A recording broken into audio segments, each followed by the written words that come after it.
I would like to do is, you're not going to rule on the motion I just submitted, but I also submitted something with the subpoenas requesting that we narrow the issue to the incident that I was ejected from the council, and that was the catalyst for the exclusion, limited to the 10. Now, in the letter from the city, they went back almost a year and what I call gunny sacked me. So what I suggested in that letter was that we limit it to the 10. If you're willing to do that, these gentlemen no longer have to be here. Let me ask, Mr. Inge, are you willing to focus on just the 10th? Because there's two parts. Number one is, was there, on that particular occasion, was the behavior adequate to exclude Mr. Walsh? But there's a second part of it is that there's 30 days as opposed to 1 day as opposed to permanent, which means that there's a range of times that could have been kept. Is the city going to argue that the length of the exclusion is in part or entirely based upon prior behavior as well as that day? Because I think there's really two issues. Number one, you have a right to having gone for a very short, 24 hours. Is the 30 days just going to be justified because of prior acts? So hopefully I'm clear here. But the 30-day is a reflection in terms of the previous behavior, patterns of behavior, and so that's why we did the 30-day exclusion. All right, Mr. Walsh, then what I'm going to do is I'm going to have the three security folks, if you still want them to come, but the issue about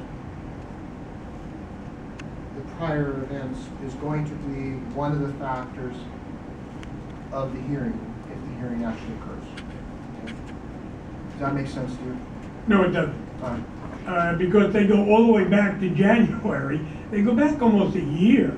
That means somebody in the system was monitoring everything I did every week. And if I blinked wrong, they made a little notation. Now, I'll let you argue that, but Yeah. I think Mr.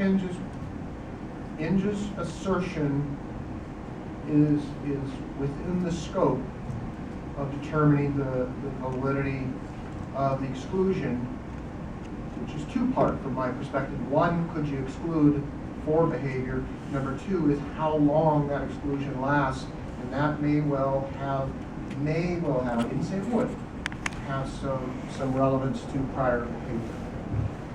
Okay? So okay, then we will have to bring in witnesses to counteract the. I can't stop that. I fully Yeah. allow that.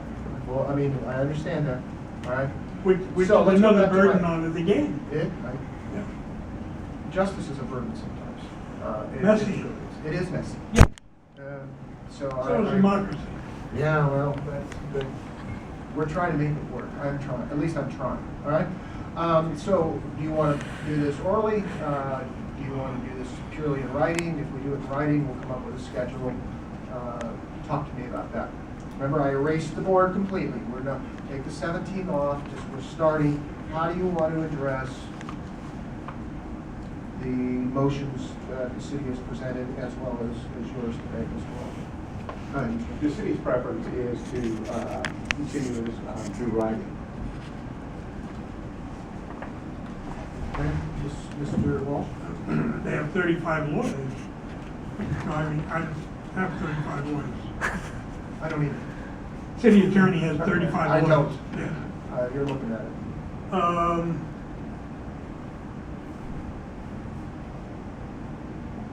I don't know. I would like to submit an answer in a couple of days.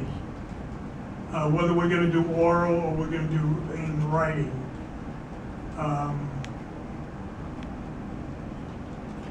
So that would be my preference after I talk to a lawyer, whether we should do this in writing or we should do this orally.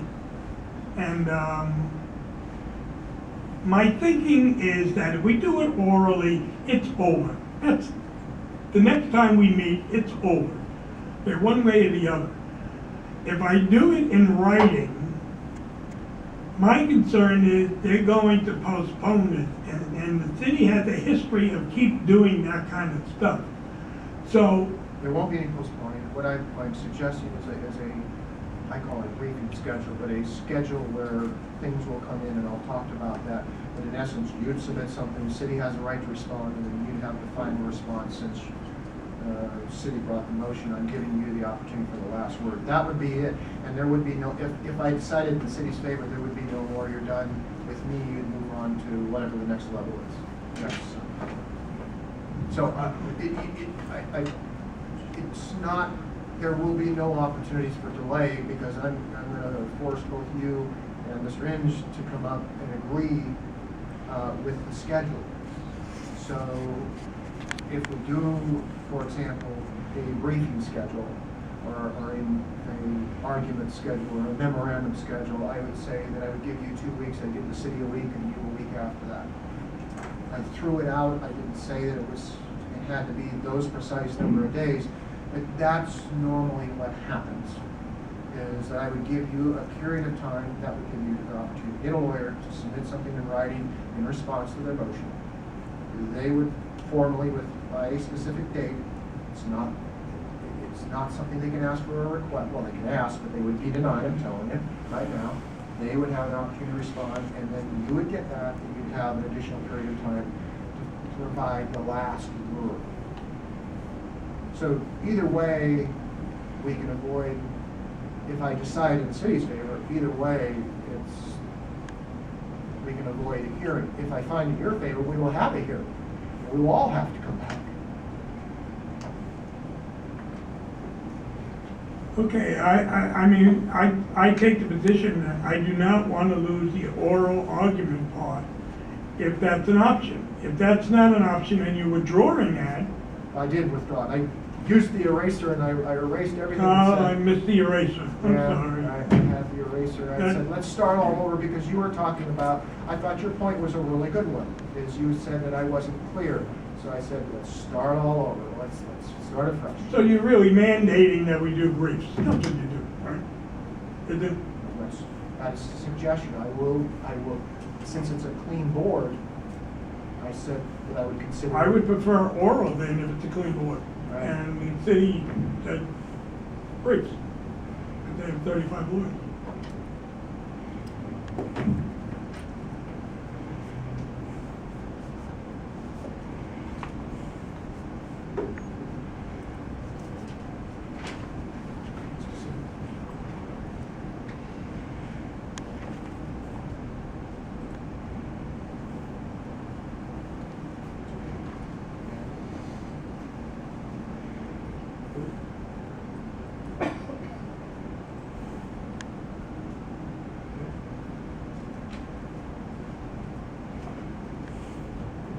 Here's the proposal, right? Are you ready? I still think you need 2 weeks.